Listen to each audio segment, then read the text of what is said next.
इसको वो ध्यान से सुने तो मंत्र में रुचि होने लगेगी। नाम जपने से निश्चित परम मंगल है, कल्याण है, बिल्कुल कोई संशय नहीं है। नाम आपको कल्याण पद में स्थित कर देगा, चाहे जिस भाव से आप नाम जप करें, चाहे जैसे भी, चाहे प्रभु के किसी भी नाम को आप जप करें। हमारे प्रभु का एक नाम है अनंत। अनंत माने जिसका ना कोई आदि है ना कोई अंत है, तो उनके नाम भी अनंत हैं, उनके रूप भी अनंत है, उनकी लीला भी अनंत है। हरि अनंत, हरि कथा अनंता। जो जीव नाना प्रकार की वासनाओं में फंसे हुए हैं, यदि वो भगवान नाम का आश्रय ले ले तो भव सागर से मुक्त हो जाएंगे, इसमें बिल्कुल कोई संशय नहीं।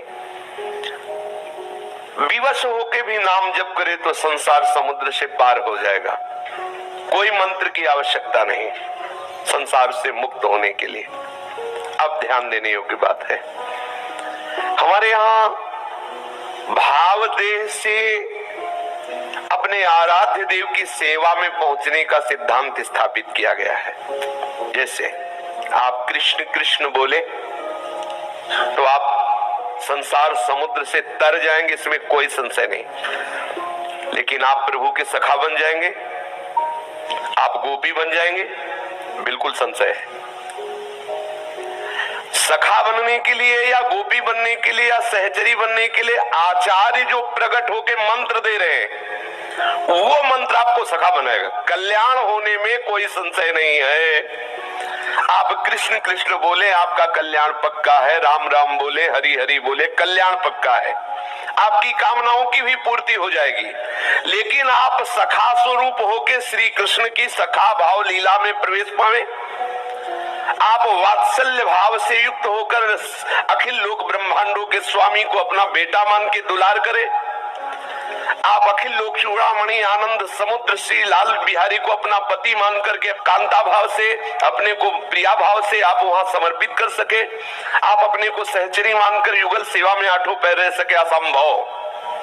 इसके लिए आचार्य प्रकट होकर जो मंत्र दिए हैं, उसी मंत्र से उस वस्तु की प्राप्ति होगी। इसीलिए नाम के साथ मंत्र दिया जाता है। नाम जपने का परिणाम माना जाता है मंत्र। जैसे सेवक जी महाराज हरिवंश नाम को पूर्ण वर्णन किया है। हरिवंश हरिवंश बोले, आचार्य चरण प्रकट हुए और निज मंत्र दिया। निज मंत्र के प्रभाव से वो निकुंज में प्रवेश हुए और अद्भुत लीलाओं का दर्शन किया, उसी का वर्णन किया। ये जो शरणागत मंत्र है, जो विविध आचार्य प्रकट होकर मंत्र दे, इसमें रहस्य है। ऐसा नहीं है जैसे अपने लोग बोला जाता है नाम जप से सब कुछ प्राप्त हो जाएगा, तो उसका तात्पर्य नाम जप करो तुम्हें वो रास्ता मिल जाएगा। तुम जो नाम, अब जैसे एक बोल रहा है राम राम राम राम राम, मुक्त हो जाएगा, लेकिन वो साकेत धाम में जाके सिया जी की सहचरी बनकर उनके महल में प्रवेश पाएगा, संभव। उसके लिए जो अग्रदास नाभाद सखी सवै राम सीता की अग्रदेवाचार्य जी जो मंत्र प्रकट किए सहचरी भाव का, वहां वो जपोगे तब सीता सहचरी बनकर उनकी सेवा में पहुंच जाओगे। समझ रहे ना?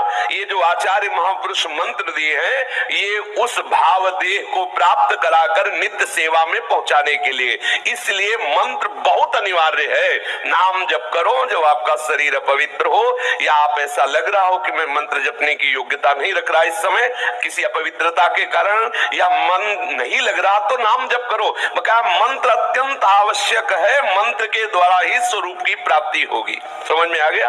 अब वो आप देख लो, नाम मंगलमय है, भगवत प्राप्ति हो जाएगी। लेकिन भाव देह की प्राप्ति करके सेवा में पहुंचने के लिए जो जिस भाव वाला है, आचार्य ने जो मंत्र दिया वही आपको वहां पहुंचाएगा। नाम का फल है आचार्य शरणागति। आचार्य शरणागति से जो मंत्र मिलता है वो आपको श्री श्यामा श्याम की सेवा में या जिन आराध्य देव की भावना में वही आपको पहुंचा देगा।